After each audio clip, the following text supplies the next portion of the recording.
오피스텔 시작합니다. 저는 공정민입니다. 전국 비 피해 소식부터 살펴보겠습니다. 지난 밤사이 전북과 충청, 이 대구 경북 지역에 집중호우, 극한호우가 쏟아졌는데요.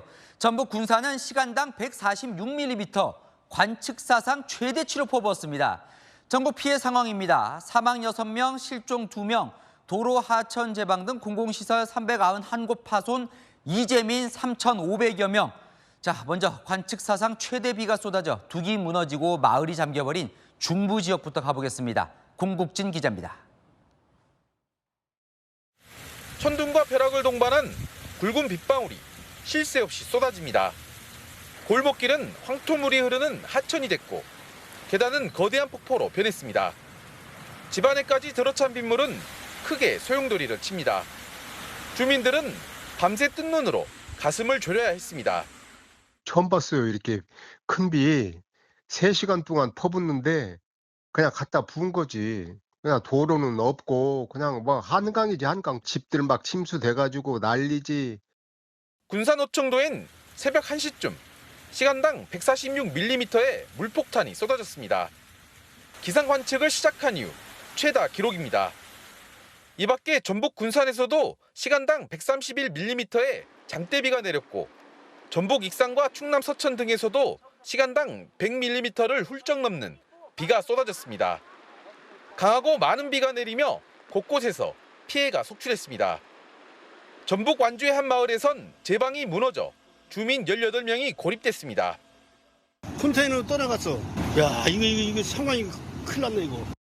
주민들을 구조하기 위해 고무대학까지 동원됐습니다. 제방 100m 정도가 유실되면서 마을 앞 논밭은 보시는 것처럼 자갈과 진흙으로 온통 뒤덮였습니다. 학교 담장이 40m 넘게 무너지면서 토사가 운동장을 점령했습니다. 이렇게 물이 한꺼번에 많이 나가면 처음이에요. 1층에 있는 모든 교실이 다 침수됐고. 대전에서도 하천을 막던 제방이 터지면서 마을 전체가 물바다가 됐고 주민들은 소방보트를 타고 대피해야 했습니다. 대구에서도 금호강 일대가 범람해 인근 파크골프장 근무자 3명이 고립됐고 헬기를 동원한 끝에 구조됐습니다. 채널A 뉴스 공진입니다. 대체 시간당 100mm 비가 쏟아지면 어떤 일이 벌어질까요? 극한호우가 휩쓸고 간 그곳에 김대욱 기자가 다녀왔습니다. 도로 한편이 완전히 무너졌고 시멘트 파편들이 하천에 잠겨 있습니다. 시간당 110mm가 넘는 기록적인 폭우를 이기지 못하고 그만 무너져 내린 겁니다. 새벽 시간 차들이 다니지 않아 더 큰 피해가 없는 게 천만다행이었습니다. 중장비가 동원돼 복구 작업을 벌이고 있지만 언제쯤 통행이 가능할지 기약이 없습니다. 산사태가 덮치면서 70대 남성이 숨진 마을.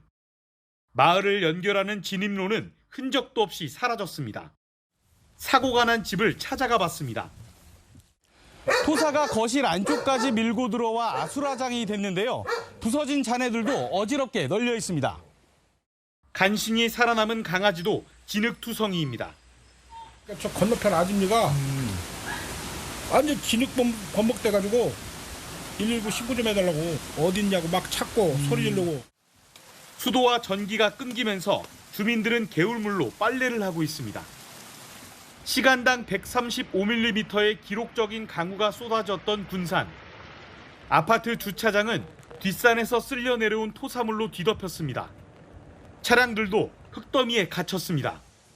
어떻게든 꺼내 정비소로 견인해보지만 끝이 보이지 않습니다. 주민들은 그나마 인명피해가 없는 게 천만다행이라며 한숨을 내쉽니다. 베란다 문이 막 열리고 흙이 막 들어오더라고. 그래서 죽을까 봐 나왔지. 저 뭐 가다가 쓰러져가지고 지금 다리를 뭐 걸어 못 걸어 지금 살다가 자 이런 꼴 안 당해야 되는데. 상가에도 물이 들어차면서 하루 종일 물을 퍼내느라 분주했습니다. 시간당 100mm가 넘는 기록적인 폭우 속에 수마가 핥히고 간 상처는 너무나 컸습니다. 채널A 뉴스 김대욱입니다. 다른 곳은 인명피해도 컸습니다. 6명이 숨지고 2명이 실종됐는데요. 승강기에 타고 있다가 또 집 주변을 둘러보다가 변을 당했습니다. 배영진 기자입니다. 오피스텔 지하 주차장이 침수돼 입구가 보이지 않습니다. 오늘 새벽 3시쯤 충남 논산시 한 오피스텔에서 50대 남성 거주자가 지하 2층 승강기 안에 갇혔다는 신고가 접수됐습니다. 소방당국이 출동해 구조에 나섰지만 오전 6시 승강기 안에서 숨진 남성을 발견했습니다. 당시 논산엔 시간당 90mm 넘는 폭우가 쏟아졌고 오피스텔 지하 주차장도 이미 침수된 상황이었습니다. 지하 주차장이 침수가 됐다는 문자를 보고 놀라서 내려가 봤더니 계단으로 내려가 봤더니 1층까지 물이 좀 차 있더라고요. 충남 금산에선 산사태로 매몰됐던 60대 여성이 숨진 채 발견됐습니다. 충남 서천에서도 야산에서 밀려내려온 토사로 집에 있던 70대 남성이 숨졌습니다. 함께 있던 60대 여성은 병원으로 이송돼 치료를 받고 있습니다. 비가 많이 와가지고 아스팔트가 떠가지고 쳐버린 거지. 그래갖고 가게도 다 범람 못 오고. 네, 나 이렇게 60 넘도록 살면서 처음 일이 이런 상황. 충북 옥천에서는 폭우로 불어난 하천에 승용차가 빠져 70대 운전자가 숨졌고 대구에서는 60대 남성이 불어난 물살에 농로로 빨려 들어가 목숨을 잃었습니다. 충북 영동에선 폭우로 휩쓸려 간 농막에서 홀로 거주했던 70대가 실종돼 수색 중입니다. 이번 장마로 현재까지 6명이 숨지고 2명이 실종된 상태입니다. 전국에서 1000헥타르 넘는 농경지와 주택 74채가 침수됐고 산사태도 15건으로 집계됐습니다. 채널A 뉴스 배영진입니다.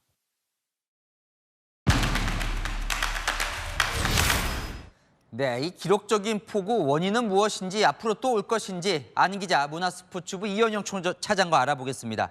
아니 대체 1시간에 100mm 이 폭우라면 어느 정도 양이 내린 겁니까? 네, 이 오늘 새벽 집중호우는 주로 전북과 충남에 집중됐는데요. 100mm가 넘게 내린 곳은 무려 5곳이었습니다. 이 군산 어청도에 146, 군산에 131.7, 익산 함라에 125.5, 충남 서천에 111.5, 그리고 부여 양화에 106mm인데요.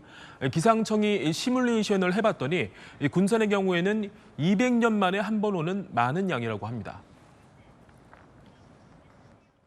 네, 군산의 연 강수량이 1246mm니까 131mm면 1년 내린 양의 10% 넘는 비가 단 1시간 동안 내린 겁니다. 시간당 강수량으로는 역대 최대치입니다. 아니 이렇게 비가 많이 온 이유가 있겠죠? 네, 일단 기온이 많이 오르면서 대기 중에 수증기가 많은 상태입니다. 이 남쪽에 고온 다습한 기단과 북쪽에 차고 건조한 기단이 부딪히면서 이 대기 불안정으로 정체 전선이 생기거든요. 이게 우리가 아는 장마입니다. 그런데 올해는 여기에다 이상 기후로 중국 쪽에서 발달한 단단한 저기압이 이 서해쪽에 또아리를 틀면서 정체 전선을 활성화시키고 있습니다. 위아래 기단에 이 강하고 변덕스러운 저기압까지 압박하면서 그 사이에 낀 장마 전선이 오가도 못하고 응축되면서 비를 좁게 많이 뿌리는 겁니다. 이 물에 적신 스펀지를 가볍게 누를 때보다 꽉 쥐어짜면은 물이 더 많이 쏟아지는 것과 같습니다. 아, 좀 이해가 되네요. 그런데 지역마다도 강수량의 편차가 너무 커요. 이건 또 왜 그런 거예요? 그렇습니다. 이 1시간 동안 전북 군산에 131.7mm 비가 올 때 불과 25km 떨어진 부안군은 4mm에 그쳤습니다. 이 남북으로 폭이 좁고 동서로 긴 비구름 때문인데 띠장마란 이름까지 붙었습니다. 이 전문가들은 여름철 우리나라가 이미 동남아의 아열대성 기후로 변하고 있다고 보는데요. 이 밤에 폭우가 쏟아지는 야행성 폭우도 최근 굳어진 현상입니다. 앞서 1시간 100mm 넘게 내린 지역도 보시면요. 자정부터 새벽 2시 사이에 집중됐는데요. 고온 다습하고 빠른 바람을 몰고 오는 하층 제트가 뜨거워진 대기로 대류 활동이 활발한 낮에는 힘을 못 쓰다가 대류 활동이 적은 밤에 습한 공기를 몰고 와서 비를 뿌리는 겁니다. 이 정체 전선에 중국에서 온 저기압, 여기에 하층 제트까지 가세하면서 밤마다 물폭탄이 쏟아지고 있는 겁니다. 네, 지금이 이제 7월 중순을 향해 가고 있는데 이 장마는 언제쯤 끝이 날 것 같습니까? 네, 장마 종료 시점은 아직 예측은 안 됩니다. 우리나라에서 보통 장마는 한 달 정도 지속되는 만큼 아직 2주 안팎으로 장마는 이어질 것으로 보입니다. 최근 게릴라성 집중호우가 빈번한 만큼 남은 장마에도 짧고 굵게 치고 빠지는 식의 폭우가 예상되는데요. 지난 109년간 연 강수량을 봤더니 10년마다 17.71mm씩 증가했는데 강수 일수, 그러니까 비 오는 날은 오히려 2.73mm 줄었습니다. 비 오는 날은 줄었지만 한 번 내릴 때 왕창 많이 내리는 경향이 생긴 겁니다. 결국 기후변화 때문인데 기온이 올라서 대기 중에 수증기가 많아지고 해수면 온도 상승으로 이 바다에서 내뿜는 수증기도 많아지고 있습니다. 이 구름은 비를 잔뜩 머금고 있고 국지적으로 변동성도 워낙 커서 남은 기간 언제 어디서 얼마나 많이 올지 예측이 쉽지 않은 만큼 사전에 피해 없도록 대비하시는 게 중요하겠습니다. 적어도 2주는 더 대비를 잘 해야겠군요. 아는 기자 문화스포츠 이현영 차장이었습니다. 다음 소식입니다. 민주당이 어제 헌정사상 처음으로 대통령 탄핵 청원 청문회를 열기로 했고 영부인도 증인으로 채택을 했죠. 국민의힘이 원천 무효라며 대대적인 반격에 나섰습니다. 이 증인 출석을 강요할 경우 정청래 법사위원장을 무고와 강요죄로 고발할 수 있다고 반격했습니다. 백승현 기자입니다. 국민의힘은 법사위에서 야당 단독으로 의결한 대통령 탄핵 국민청원 청문회를 원천 무효로 규정했습니다. 민주당에 묻습니다. 이제 대통령 탄핵을 시작하는 겁니까? 정녕 대통령을 탄핵하겠다는 것입니까? 이번 청문회 의결은 헌법과 법률에 위배되어 원천 무효입니다. 2장짜리 청원서로 청문회를 밀어붙이는 건 거야의 갑질이다. 140만 명이 넘게 동의한 문재인 전 대통령의 탄핵 청원은 왜 심사도 안 했냐 몰아세웠습니다. 그때 민주당은 청원을 심사하지 않았는데 지금은 왜 강행합니까? 벼룩도 납작이 있는 법입니다. 적당히 하시기 바랍니다. 국민의힘은 탄핵 청문회를 막기 위한 총력전에 돌입했습니다. 법원에 청문회 효력을 정지하는 가처분 신청을 하고 헌법재판소에 권한쟁의 심판도 청구할 계획입니다. 야당이 단독 채택한 김건희 여사 모녀를 포함한 증인 39명도 출석할 의무가 없다는 입장입니다. 방금 채택된 증인은 불출석 시 처벌될 수 있음을 유념하여 주시기 바랍니다. 국민의힘은 증인 출석을 겁박하거나 고발할 경우 정청래 법사위원장 등을 무고죄, 강요죄로 맞고발하겠다고 했습니다. 민주당은 국회법에 따라 다음 주 탄핵 청원 청문회를 열겠다는 입장이라 법적, 정치적 공방은 계속될 전망입니다. 채널A 뉴스 백승현입니다.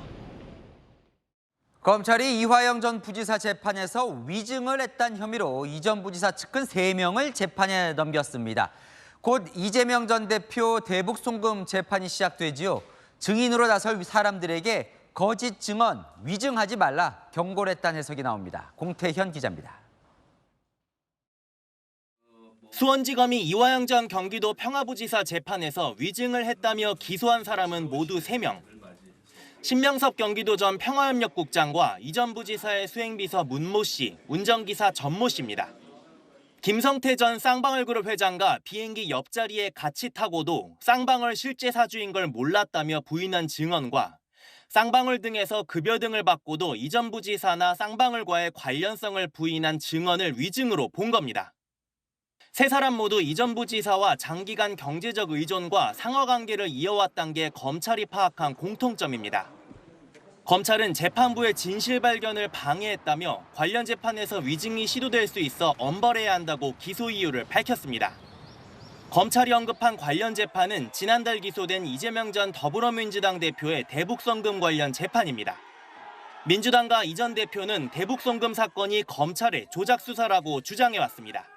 이 사건은 희대 조작 사건으로 결국은 밝혀질 것입니다.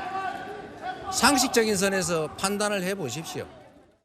오늘 위증죄 기소를 두고 이 전 부지사와 혐의가 겹치는 이 전 대표의 대북송금 의혹 재판에서 위증 시도를 막겠다는 검찰의 경고 신호란 해석도 나옵니다. 채널A 뉴스 공태현입니다. 이재명 전 민주당 대표가 연임을 위한 당대표 출마를 선언했습니다. 먹고 사는 문제 먹사니즘만 보고 가겠다며 이 2시간 가까이 대선 출마 같은 선언을 했는데요. 이 대통령 탄핵 청원 청문회와 이 검사 탄핵에 대해 필요성에 공감했습니다. 이상원 기자입니다.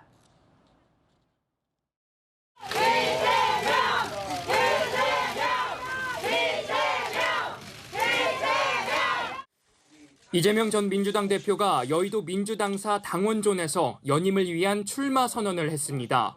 다음 지방선거에서 더 크게 이기고 그 여세로 반드시 다음 대선에서 승리해야 합니다. 출마 선언문에는 윤석열 대통령과 국민의힘 언급이 없었지만 대통령 탄핵에 동의하는지 밝히라는 국민의힘 요청에는 강하게 받아쳤습니다. 탄핵에 O냐 X냐 이런 질문할 때가 아닙니다. 그런 질문을 할 게 아니라 국민이 왜 탄핵을 원하는지를 깊이 생각하고 민주당의 검사 탄핵 추진에 대한 비판도 일축했습니다. 일제시대에 독립군들을 때려잡기 위해서 검사들에게 온갖 재량 권한을 부여했는데 그게 지금까지도 그대로 유지되고 있습니다. 당연히 국회가 가진 권한으로 조금이나마 눈꼽만큼이나마 책임을 물어야 하지 않겠습니까? 출마 선언문에서는 국민의 먹고 사는 문제를 해결하는 것, 먹사니즘이 유일한 이데올로기라며 민생을 강조했습니다. 종부세에 대해서도 근본적으로 검토할 때가 됐다며 수정 내지 폐지를 시사했습니다. 어제 출사표를 던진 김두관 후보는 봉하마을을 찾아 이재명 일극 체제를 비판했습니다. 전통적인 지지층이 한 35% 정도 있다고 하면 전통적인 지지층만으로 자기 지선과 대선에 승리할 수 없기 때문에 당대표 선거는 청년 원외 인사 김지수 후보까지 3파전으로 치러집니다. 채널A 뉴스 이상원입니다. 민주당은 오늘 종일 김건희 여사를 향해 국정농단이란 말로 공세를 퍼붓습니다. 이 최상병 사건 당시 대통령실에 외압 의혹이 제기된 임성근 해병대 1사단장 구하기, 그 배후에 김 여사가 있다는 건데요. 대통령실은 허위 사실이라며 강력 대응하겠다고 반발했습니다. 대체 무슨 일인지 김유빈 기자가 보도합니다. 더불어민주당은 최상병 사망 사건 직후 임성근 전 해병대 1사단장 구하기의 배후로 김건희 여사를 겨냥했습니다. 최고위원회에서 지난해 8월 도이치모터스 주가 조작 사건의 공범 이모 씨의 녹취 파일을 틀었습니다. 임 전 사단장의 사표를 말렸다는 내용과 함께 통상 대통령을 의미하는 VIP도 거론합니다. 임 사단장이 사표를 낸다 그래가지고 전화 왔더라고. 그래가지고 내가 절대 사표 내지 마라. 내가 VIP한테 얘기를 하겠다. 민주당은 이 씨가 김 여사의 계좌를 관리한 인물이라며 김 여사의 국정농단이라고 날을 세웠습니다. 주가 조작 공범이 구명 로비의 창구로 삼았을 대상이 김건희 여사일 것이라는 점은 삼척동자도 알 일이 아닙니까? 최해병 수사 외압의 마지막 퍼즐이 맞춰졌습니다. 예상대로 대통령을 의미하는 VIP였습니다. 당사자들은 부인했습니다. 임 전 사단장 측은 이 씨와 한 번도 통화하거나 만난 사실이 없다고 반박했습니다. 이 씨는 언론 인터뷰에서 VIP는 대통령이 아니라 김계환 해병대 사령관을 지칭한 것이라고 해명했습니다. 대통령실은 대통령 부부는 전혀 관련이 없다며 허위사실 유포에 강력히 대응하겠다고 밝혔습니다. 민주당은 이 씨를 19일과 26일 대통령 탄핵소추 청원 국회 청문회 증인으로 불러 따져 물을 계획입니다. 채널A 뉴스 김유빈입니다. 국민의힘 당권 주자들의 이 네거티브 공방이 다시 불붙었습니다. 한동훈 후보가 총선 당시 고의로 패배하려고 했던 것 아닌가. 원희룡 후보는 다중인격 같은 구태 정치다. 원 후보와 한 후보 사이에 이런 독설이 오갔습니다. 홍진 기자입니다. 원희룡 국민의힘 당대표 후보가 김건희 여사 문자 논란과 관련해 한동훈 후보의 총선 고의 패배 의혹을 꺼내들었습니다. 없는 것도 만들어야 될 그런 총선 승리의 절박한 상황에서 혹시 총선을 고의로 패배로 이끌려고 한 게 아닌지까지 생각할 수밖에 없습니다. 왜 그걸 회피합니까? 한 후보는 전날 토론회에서는 네거티브를 안 한다고 하더니 구태 정치라고 반박했습니다. 저는 이런 다중인격 같은 구태 정치 청산되어야 한다라고 말씀드립니다. 늘 이런 식으로 오물을 끼얹고 도망가는 방식. 이게 원희룡 후보가 말하는 그 자랑스러운 정치 경험입니까? 그런 정치 경험 저는 배우고 싶지 않네요. 원 후보는 총선 당시 한 후보의 사적 공천 의혹도 다시 꺼내들었습니다. 대통령실 이쪽은 다 배제된 상태에서 예. 한동훈 위원장을 비롯한 한 뭐 5명 내외 많이 예. 폐쇄적으로 논의를 했습니다. 주변 인물들. 네. 그다음 검찰 출신의 측근. 이제 지금 입장을 말씀하셔야 될 것 같아요. 왜냐하면 정당법에 따르면 이런 허위 사실 유포는 심각한 범죄입니다. 다 아시다시피. 거칠어지는 공방에 다른 후보들은 우려했습니다. 원희룡 한동훈 후보의 싸움이 너무 거칠고 구태의 전형을 두 분 다 양쪽 후보 다 보여주고 있기 때문에 우리 당이 공개적으로 총선 패배 원인을 규명하지 않잖아. 전당대회가 다가올수록 후보가 네거티브 공방도 거칠어지고 있는데요. 이곳 합동연설회의 현장 분위기도 치열합니다.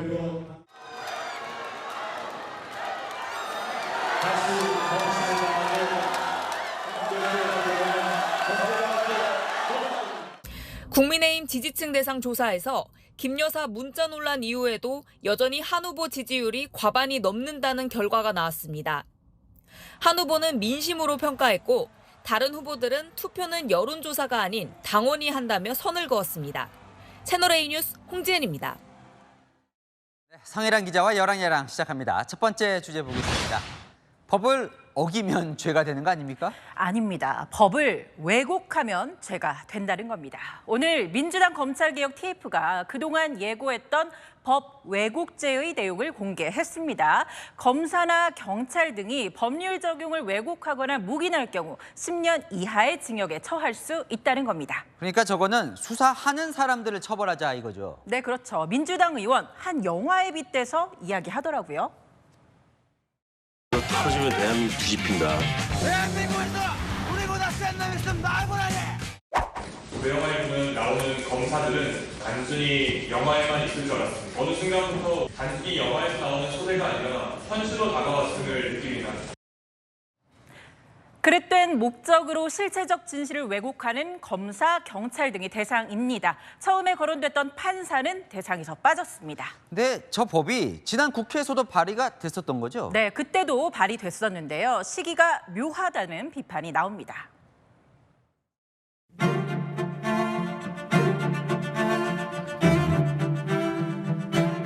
지금까지 수없이 제기된 그런 문제들 다 근거가 없다는 오물을 뒤집어 쓴 상태이기 때문에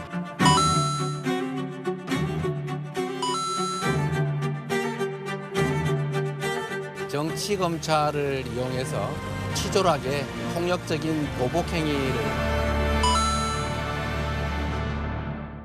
그런데요, 이걸 물어보고 싶어요. 사실 뭐 검사든 경찰이든 법을 왜곡하면 안 되는 거잖아요. 근데 이거 뭐 당연한 거 아닙니까? 그래서 현직 판검사한테 이 법에 대한 의견을 물어봤는데요. 일단 법 왜곡이란 말 자체가 너무 모호해서 법의 명확성을 해칠 우려가 있다고 했고요. 또 경찰 검사에 대해 법을 왜곡했다면서 고소고발, 난무할 거라고 우려했습니다. 결국 일 잘 못하면 처벌하자는 주장인데 국회의원이 입법 잘 못해도 처벌할 거냐? 반문하기도 했습니다. 아, 또 그렇게 보는군요. 네, 다음 주제 보겠습니다. 자, 이제 이재명 전 대표 뭐 옆자리를 잘 봐야 하는 겁니까? 네, 이 전 대표 당대표 출마 선언장에요. 최고위원 후보들이 줄줄이 등장했습니다.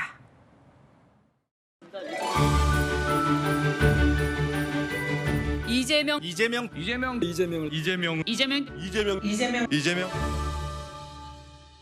아, 이제 후보 등록 마감했는데 13명이 최고위원 출마했다던데 오늘 다 온 거예요? 다 온 건 아니고요. 저 중에 5명이 나타났습니다.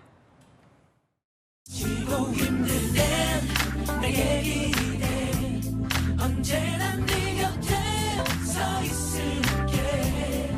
내가 너의 손 잡아줄게. 네, 저도 저곳에 있었는데 이 전 대표의 회견 무려 2시간 가까이 이어졌는데요. 이 전 대표도 고마웠던 걸까요? 후보들을 무대 위로 불렀습니다. 사진을 같이 찍게요.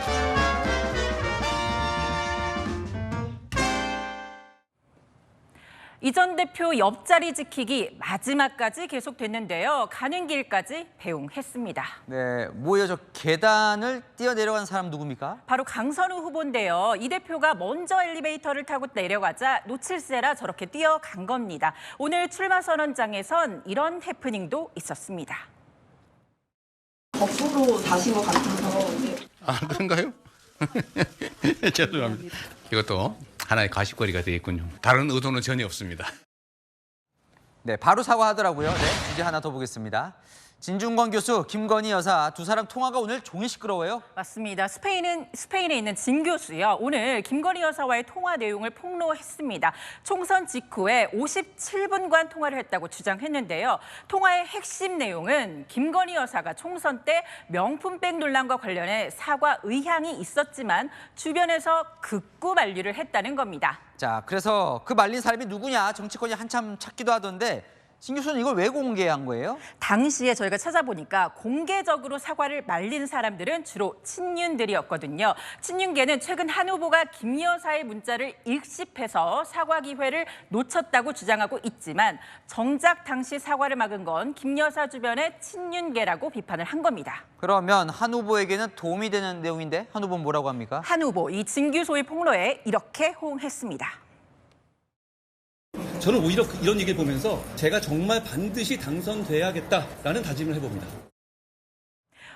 원희룡 후보는 달라진 게 없다는 반응이었습니다. 영부인이 집권 여당이 책임자에게 그런 얘기를 하셨다면 한 줄기 빛, 최후의 희망이 열린 것 아니겠습니까? 네, 어제 토론회에서는 비전을 강조하는 듯 하더니 다시 도돌이표로 돌아온 듯 합니다. 네, 지금까지 야랑야랑이었습니다. 네, 다음 소식입니다. 오늘 새벽 노래주점 여중어머니 흉기에 찔려 숨졌습니다. 만취 상태였던 가해 남성은 인근 주차장 차량에 태연하게 앉아있다가 붙잡혔는데요. 강경모 기자입니다. 화려한 조명이 번쩍이는 노래주점 골목. 한 남성이 천천히 걸어갑니다. 주점 길 건너에 세워놓은 자신의 차량으로 향하는 겁니다. 이 남성이 노래주점 여성 종업원을 흉기로 찔러 살해한 직후의 모습입니다. 오늘 새벽 2시 50분쯤 강원 동해시 한 노래주점에서 40대 남성이 40대 여성 종업원을 살해한 뒤 도주했습니다. 오늘 아침에 운동 가다 보니까 차가 이제 와가지고 이제 경찰에 들어와서 이제 조작거리더라고. 그래서 이제 무슨 일이 있구나 했는데. 남성은 술에 취한 채 차량을 몰고 노래주점을 찾았습니다. 주점으로 들어간 지 20여 분 만에 여성 종업원을 살해하고 밖으로 나왔습니다. 범에게 쓴 흉기는 노래주점 주방에서 가져왔습니다.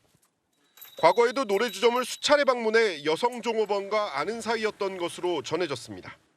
몇 번 술 먹으러 와서 이제 알게 됐다 보니까 막 그런 걸로 추정을 하고 있어요. 신고를 받고 출동한 경찰은 주변 CCTV 등을 통해 남성을 추적했습니다. 범행 2시간 20여 분 만에 노래주점 인근 공원 주차장에서 차에 타고 있던 남성을 검거했습니다. 경찰은 남성을 상대로 정확한 범행 동기 등을 조사 중입니다. 채널A 뉴스 강경모입니다. 밤늦은 시간 무려 시속 180km로 도주하는 차량을 경찰이 추격합니다. 시동을 건 채 길가에 세워놓은 차를 훔쳐서 달아나는 건데요. 조현진 기자입니다. 차량 도난 신고를 받고 현장에 출동한 경찰. 흰색 승용차 한 대를 포착합니다. 순찰차가 따라붙자 갑자기 속도를 내기 시작합니다. 사거리에 정차해 있는 차들을 피해 아슬아슬하게 좌회전합니다. 중앙선을 넘나들며 시속 180km로 내달립니다. 뒤쫓던 경찰은 인근 순찰차에 협조를 요청합니다. 교차로에 진입한 흰색 승용차가 속도를 늦추자 순찰차 석 대가 순식간에 앞을 가로막습니다. 사방이 포위된 흰색 차량에서 운전자를 끌어냅니다. 8km 10여 분간의 심야 추격전은 이렇게 막을 내렸습니다. 위험하긴 했는데 피의자가 위험하게 도망간다고 저희가 놓칠 수는 없잖아요. 그래서 끝까지 쫓아가서 잡았습니다. 이 운전자는 40분 전 시동이 걸린 채 길가에 세워놓은 흰색 차량을 훔쳐 달아났습니다. 잠시 뒤 담배를 사기 위해 편의점에 들렸는데 훔친 차에 있던 신용카드로 결제하려다 이미 본실 신고가 돼 위치가 차량 주인에게 문자 메시지로 통보됐습니다. 편의점 위치를 파악한 경찰이 주변을 수색하다 도난 차량을 발견한 겁니다. 차량을 훔친 50대 남성은 경찰 조사에서 생활고에 시달려 차량 안에 금품을 훔치려고 차를 훔쳤다고 진술한 것으로 알려졌습니다. 경찰은 이 남성을 절도 등의 혐의로 구속하고 검찰에 넘겼습니다. 채널A 뉴스 조현진입니다. 성매매가 의심된다라는 신고에 경찰이 현장을 급습합니다. 성매매 혐의 여성을 붙잡았는데 태국 국적의 불법 체류자였습니다. 최다함 기자입니다. 서울 신촌에 있는 모텔 앞 골목길. 남성이 주위를 두리번대더니 모텔로 들어갑니다. 40분 뒤 흰색 승용차가 골목길로 들어오더니 차에서 치마를 입은 20대 여성과 남성이 내립니다.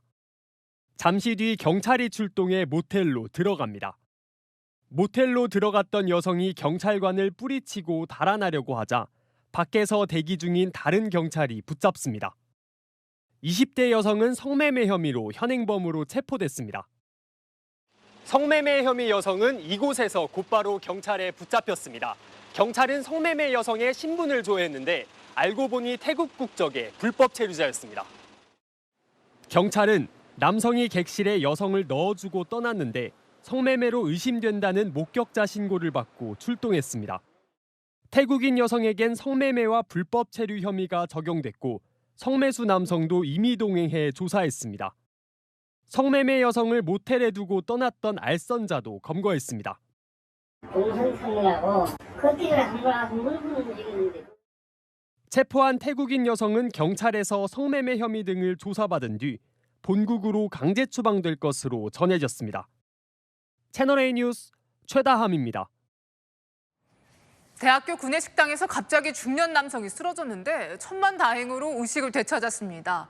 3주 전 심폐소생술을 배운 학생이 목숨을 구해준 은인이었는데요. 김세인 기자가 취재했습니다. 지난 5일 서울 중앙대 구내식당. 배식을 기다리던 50대 남성이 균형을 잃더니 식판을 든 채 그대로 뒤로 쓰러집니다. 이 모습을 본 학생이 바로 남성에게 달려갑니다. 상태를 살펴보더니 가슴을 압박하며 심폐소생술을 시작하고 다른 학생은 119에 전화해 도움을 요청합니다. 배식을 받기 전에 몸이 경직이 되면서 갑자기 쓰러지셨어요. 이곳에서 쓰러진 남성은 학생들의 심폐소생술로 의식을 되찾았고 이후 119가 도착해 병원으로 이송됐습니다. 쓰러진 남성을 살린 건 약학대학 재학생 송기철 씨. 초등학생 때 할아버지가 심장마비로 돌아가신 걸 계기로 심폐소생술에 관심을 갖기 시작했습니다. 그때도 어린 나이였는데 응급조치를 했었으면 할아버지 살 수 있지 않았을까. 마침 3주 전 약대 수업 시간에 심폐소생술을 배운 게 도움이 됐습니다. 심폐소생술 교육받을 때 와 하고 막 그랬는데 대단하다 약간 이런 얘기하고 그랬는데 이제 그런 거를 제가 겪고 이제 하다 보니까 뿌듯하면서 쑥스럽고. 중앙대는 송 씨의 용기 있는 행동에 대한 칭찬을 담아 장학금을 주는 방안을 검토 중입니다. 채널A 뉴스 김세인입니다. 네, 음주 뺑소니 혐의를 받는 가수 김호중 씨가 첫 재판에 출석했습니다. 수척한 모습에 걸음걸이가 불편해 보였는데요. 수사 당시 술에 취해 비틀거리는 듯한 영상이 공개되자 원래 걸음걸이가 그렇다고 주장했었죠. 법정에서는 운전자 바꿔치기 의혹에 대한 구체적인 정황도 추가 공개됐습니다. 김지윤 기자입니다. 음주 뺑소니 혐의 첫 재판에 나온 가수 김호중 씨. 지난 5월 구속심사 때처럼 검은 정장을 입고 수척해진 얼굴로 피고인석에 섰습니다. 구속심사 때와 검찰 송치 때처럼 다리를 절룩이는 모습으로 법정에 들어섰습니다. 앞서 음주 뺑소니 사고를 내기 전 CCTV 영상에 김 씨가 비틀대는 모습이 찍혔는데 술에 취해서가 아니라 원래 걸음걸이가 그렇다고 주장했던 것과 같은 모습이었습니다. 김 씨는 모두 4개 혐의로 재판을 받고 있습니다. 김 씨 소속사 대표 등 관계자 3명도 대리자 수와 증거인멸 등의 혐의로 같이 재판을 받습니다. 검찰은 사고 직후 김 씨 소속사 본부장이 매니저에게 전화해 내가 호중이 옷을 입어라, 형이 다 빼주겠다고 말한 걸로 조사됐다고 밝혔습니다.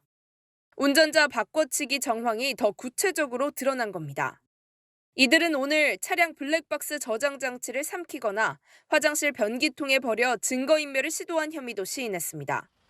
오늘 재판은 김 씨의 팬 20여 명이 방청했고 김 씨가 법정에 등장하자 일부는 눈물을 흘리기도 했습니다.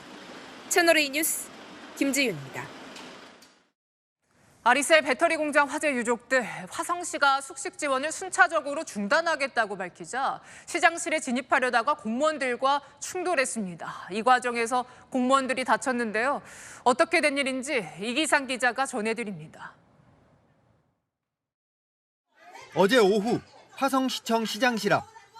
시장실 진입을 시도하는 아리셀 배터리 공장 화재 참사 유족들과 이를 제지하는 공무원들이 뒤엉켜 있습니다. 나가! 진정해서 잠시만. 아니 여기 막지 말고 시장 나오라고 하라고. 밀고 밀리는 몸싸움이 이어지더니 진입을 막던 공무원으로 보이는 남성이 바닥에 내동댕이 쳐집니다. 이날 충돌은 화성시의 숙식 지원 중단 결정에 유족들이 강력 반발하면서 시작됐습니다. 아침에 눈을 뜨면 애가 엄마 하고 부르는 것만 같아서 집에도 못 들어가겠어요. 밥도 못 먹고 이러고 있는데 지원을 끊는답니다. 앞서 화성시는 희생자의 직계 좀비속과 형제 자매는 오는 31일까지, 친인척과 지인 등은 오는 10일까지만 지원을 하겠다고 밝혔습니다. 행정력과 예산 등의 한계 때문인데 충돌 과정에서 화성시 측 공무원 등 4명이 부상을 당하자 공무원들 사이에서도 불만의 목소리가 터져 나왔습니다. 화성시청 내부 익명 게시판엔 밤낮으로 고생하며 지원해 왔는데 폭행하는 거 보면 지원 끊는 게 맞다는 글이 올라왔고 동조 댓글도 여럿 달렸습니다. 유족 측은 충돌에 대해 유감을 표명했고 공무원 말고 유족들도 다친 사람이 있다고 해명했습니다. 유족은 오늘 아리셀 안전보건 관리 책임자 등 5명을 중대재해처벌법 위반 등 혐의로 경찰에 고소고발했습니다. 채널A 뉴스 이기상입니다. 미국에서 여객기 2대가 충돌할 듯 근접합니다. 하마터면 대형 참사로 이어질 뻔했습니다. 김용성 기자입니다. 공항을 비추는 경찰차 블랙박스에 여객기 한 대와 또 다른 비행기가 동시에 보입니다. 그런데 두 비행기가 점점 가까워지더니 충돌 직전까지 근접합니다. 다행히 충돌 사고 없이 교차해서 지나갑니다. 이례적인 상황에 지켜보던 경찰들도 놀라는 모습입니다. 오전 11시 50분쯤 미국 뉴욕 시라큐스 공항에서 아메리칸 이글 항공 여객기가 활주로로 접근해 착륙을 준비 중이었습니다. 그런데 같은 활주로에서 델타 항공 비행기가 이륙해 관제사는 아메리칸 이글 항공 여객기에 착륙하지 말라고 지시한 겁니다. 다행히 충돌 사고는 없었지만 착륙 비행기에 탔던 승객은 현지 언론에 갑자기 비행기가 고도를 급하게 높이더니 영화 탑건처럼 슝하고 지나가는 소리가 들렸다며 아찔했던 상황을 전했습니다. 현지 언론은 두 비행기가 200에서 300m 정도까지 근접한 것으로 추정된다고 보도했습니다. 각각 약 80명 정도의 승객을 태울 수 있는 비행기여서 자칫하면 대형 참사로 이어질 뻔했던 순간입니다. 미국 연방항공청은 해당 항공기들이 실제 얼마나 근접했는지를 포함해서 당시 상황을 조사 중입니다. 뉴욕타임즈에 따르면 지난해 8월 기준 1년간 미국 내 여객기 인접 사고는 300건에 이르는 것으로 나타났습니다. 채널A 뉴스 김용성입니다. 이스라엘군이 하마스의 은신처로 추정되는 땅굴을 폭파하는 모습이 카메라에 포착됐습니다. 뱀처럼 이어진 땅이 솟구치는데요. 정다은 기자입니다. 드넓은 평야에 갑자기 뱀처럼 기다란 모양으로 땅이 솟구칩니다. 팔레스타인 무장 세력 하마스 등의 땅굴로 추정되는 지하시설이 파괴되는 모습입니다. 이스라엘군은 현지 시각 어제 땅굴 6개를 파괴했다고 밝혔습니다. 이 중 일부 땅굴은 가자지구 북부에서 이스라엘 국경선 인근까지 이어진 것으로 알려졌습니다. 이 지역에서 이스라엘군이 폭파한 땅굴 길이는 총 6km에 달하는 것으로 나타났습니다. 이번 작전으로 땅굴에 숨어 있던 하마스 대원 등 150여 명이 제거당한 것으로 알려졌습니다. 이스라엘군은 가자지구 내 지하 땅굴에 하마스의 은신처나 지휘본부가 있어 소탕을 위해 잇따라 파괴하고 있는 겁니다. 이스라엘군은 또 피란민들이 지내고 있는 가자지구 학교에도 나흘 연속 폭격을 가하고 있습니다.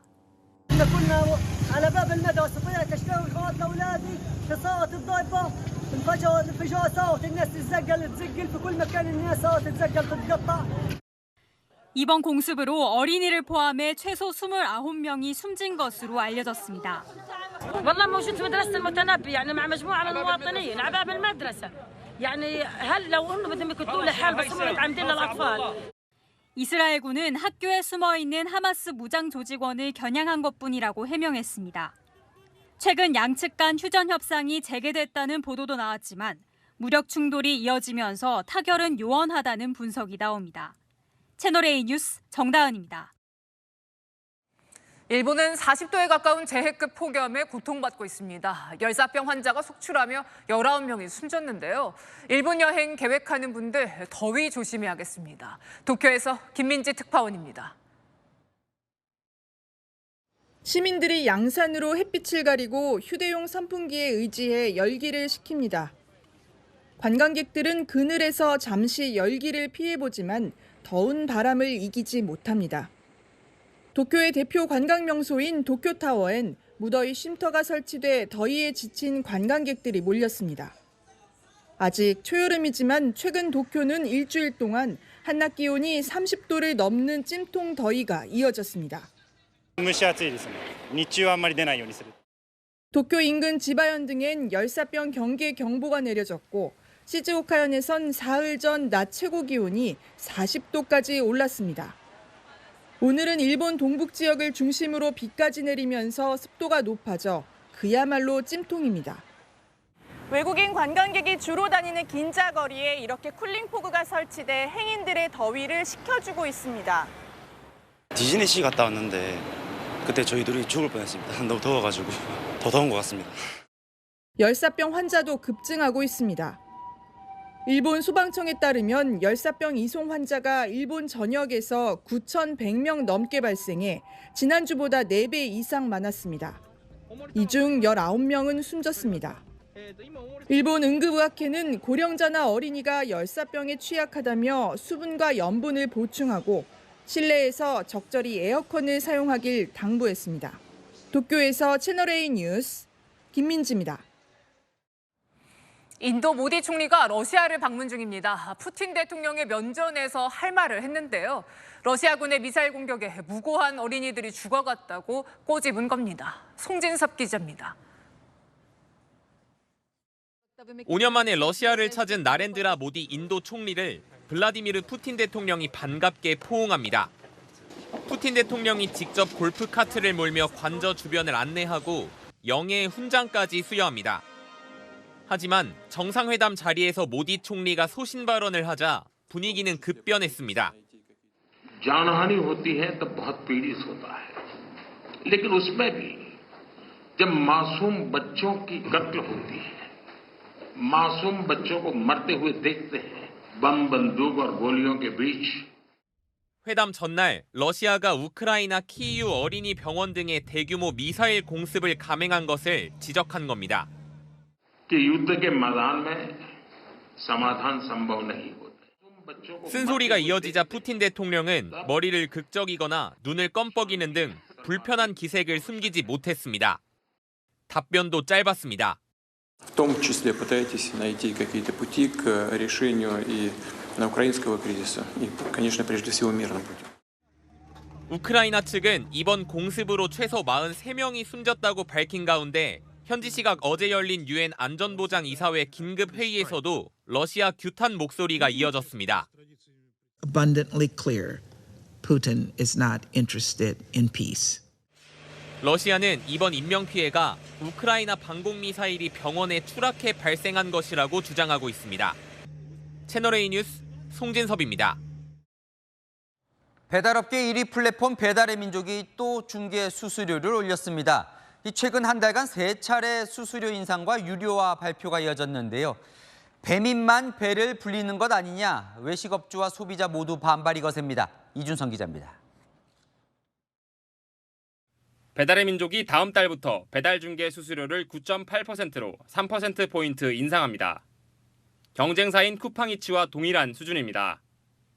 앞서 배민은 최근 한 달 사이에 외식업주들을 대상으로 포장 수수료를 새로 도입하고 무료 배달 서비스인 유료 멤버십을 발표했습니다. 배민의 이번 결정은 결국 수익성 제고 때문이라는 해석이 나옵니다.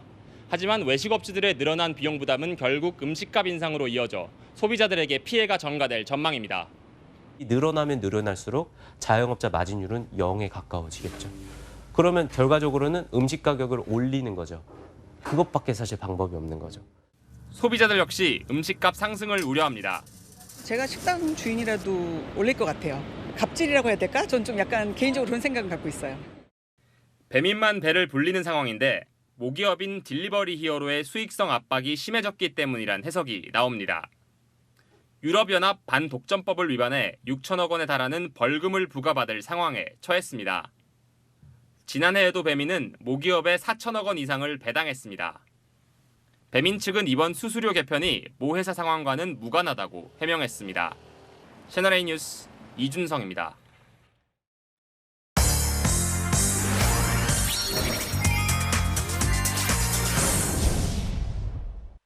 이렇게 잡초만 무성한 이곳은 지난달 말 사전 청약이 취소된 파주운정 3지구입니다. 원래대로라면 2026년 완공을 목표로 한창 공사가 진행 중이어야 하지만 착공조차 들어가지 못한 채 방치되고 있습니다. 2022년 신혼부부 특별공급으로 사전 청약에 당첨됐다가 청약 취소라는 날벼락을 맞은 임동명 씨. 당시에는 태어난 아가였는데 2년이 지나버리면서 아가는 성장해버리고 저는 더 내 집 마련에 불리한 위치가 돼버린 것 같아요. 피해자들은 텅 빈 부지만 보며 분통을 터뜨립니다. 1년 동안이 기회 박탈의 비용이 날렸고 저희는 정부 정책을 믿고 따랐을 뿐이니까. 파주만의 일이 아닙니다. 인천가정 2지구를 비롯해 최근 화성 동탄 2지구에서도 사전 청약 취소 사례가 발생해 108가구의 내 집 마련 꿈이 시작도 못한 채 끝났습니다. 사전 청약은 통상 아파트 착공 때쯤 진행하는 청약 접수를 1, 2년 앞당겨 하는 제도입니다.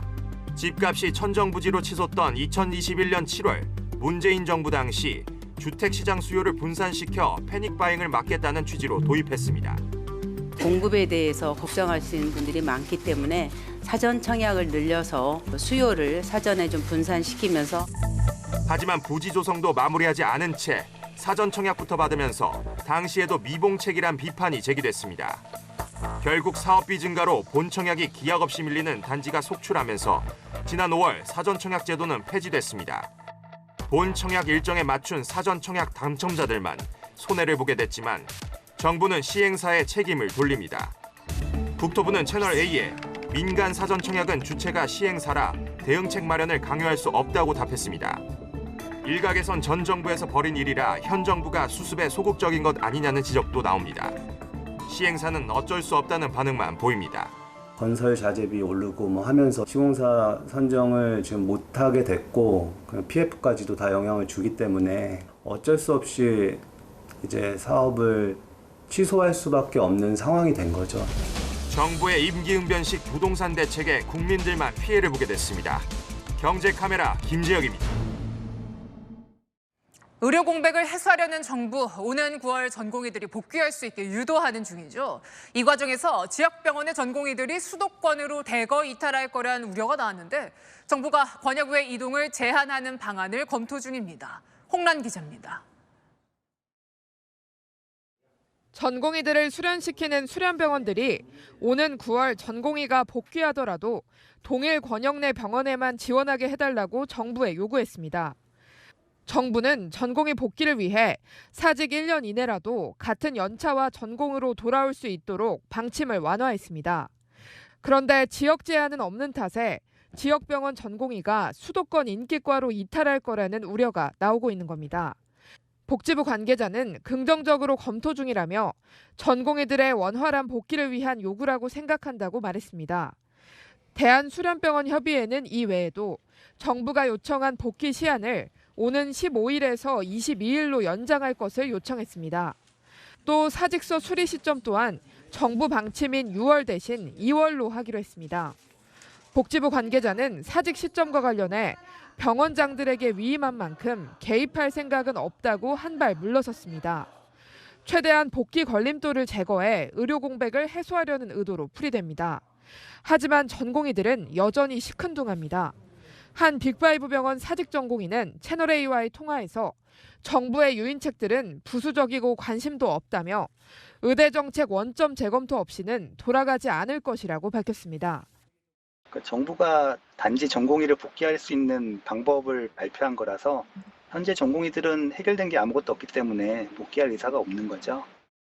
실제 정부 발표 다음 날 전공의 출근자는 5명 감소했고 기존보다 2명 더 사직했습니다. 채널A 뉴스 홍란입니다. 베테랑 해결사 기아의 최영우, 말로포를 쏘아올리며 팀을 승리로 이끌었습니다. 40세 6개월 2대 호를 넘어선 국내 선수 최고령 말로 홈런 기록입니다. 김호영 기자입니다. 기아가 5대2로 앞선 6회, 1사 2-3루 위기에서 김도영을 고의사구로 내보내 1루를 채웁니다.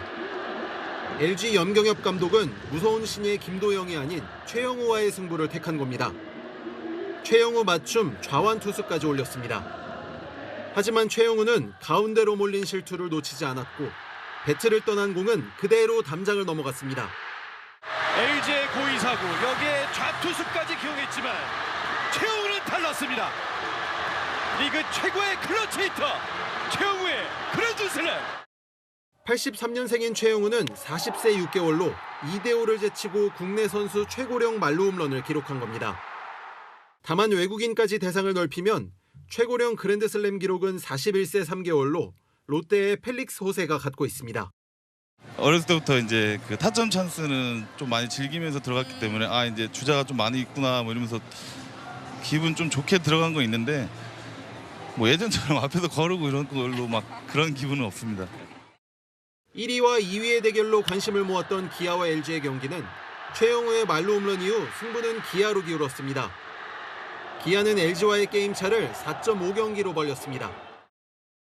4대4로 팽팽하게 맞선 8회 말 무사 1루에서 번트를 대는 SSG. 평범한 타구를 편하게 잡은 롯데 투수 김상수. 하지만 어이없는 송구 실책이 나오며 공이 펜스까지 굴러갑니다. 8회에만 3점을 내준 롯데는 결국 SSG에 7대4로 패배했습니다. 채널A 뉴스 김호영입니다. 네, 축구협회의 홍명보 국가대표 감독 선임을 놓고 축구계가 난장판입니다. 공개 비판한 박주호 전력강화위원에 대해서 축구협회는 법적 대응을 고려 중이죠. 어제는 이영표 해설위원, 오늘은 이천수 전 선수까지 가세해 쓴소리를 남겼습니다. 김단비 기자입니다. 2002년 월드컵 영웅 이천수가 최근 국가대표 감독 선임 후폭풍에 대해 공개적으로 비판하고 나섰습니다. 이게 축구계가 없어져야 될 풍토야. 위원장보다 나이가 많이 차이 나는 애들은 구석 저기 끝 맞잖아. 자리도 말 못해. 무슨 말을 해. 그래서 주호는 외국 생활을 했기 때문에 그래도. 선배들이 못났다며 박주호가 제2의 이천수가 될까 우려된다고 밝혔습니다. 최근 박주호 전력강화위원이 공개적으로 축구협회 비판 목소리를 낸 것을 옹호하고 나선 겁니다. 외국 감독님에 대해서는 설명할 때 이거는 안 좋고 저건 안 좋고 뭐 이런 얘기를 쫙 해요. 근데 국내 감독님한테 그런 게 아예 없어요. 이영표 해설위원 역시 절차 문제를 지적하며 이렇게 실수가 반복되면 실수가 아니라 실력이 될 수 있다고 질타했습니다. 하지만 축구협회는 절차적 문제는 없었다고 일축합니다. 홍명보 감독은 정혜성 위원장 주관하에 활동하던 전력강화위원회 10차 회의 당시 가장 많은 지지를 받은 후보 중 하나라며 진화에 나섰습니다. 그러면서 박주호 위원에 대해선 자의적인 시각으로 왜곡해 커다란 오해를 불러일으켰다며 법적 대응을 검토 중이라고 밝혔습니다. 축구계가 난장판이 된 가운데 홍명보 울산 HD 감독이 오늘 광주와 경기가 끝난 뒤 처음으로 입장을 밝힐 것으로 보입니다. 채널A 뉴스 김단비입니다. 1시간 내에 100mm 이상 퍼부었던 강한 호우는 잦아들었습니다. 비는 오늘 밤까지 전국 곳곳에 내릴 텐데요. 벼락과 돌풍이 동반될 수 있고 강원과 경북 곳곳에는 쌀아구박으로 떨어지겠습니다. 내일 중부는 대체로 맑고 남부는 흐리겠습니다. 다만 오후에 공기가 급속도로 뜨거워지면서 대기가 불안정해져 소나기가 지나겠습니다. 강수량은 5에서 60mm로 소나기 특성상 같은 지역 내에서도 차이가 크겠습니다.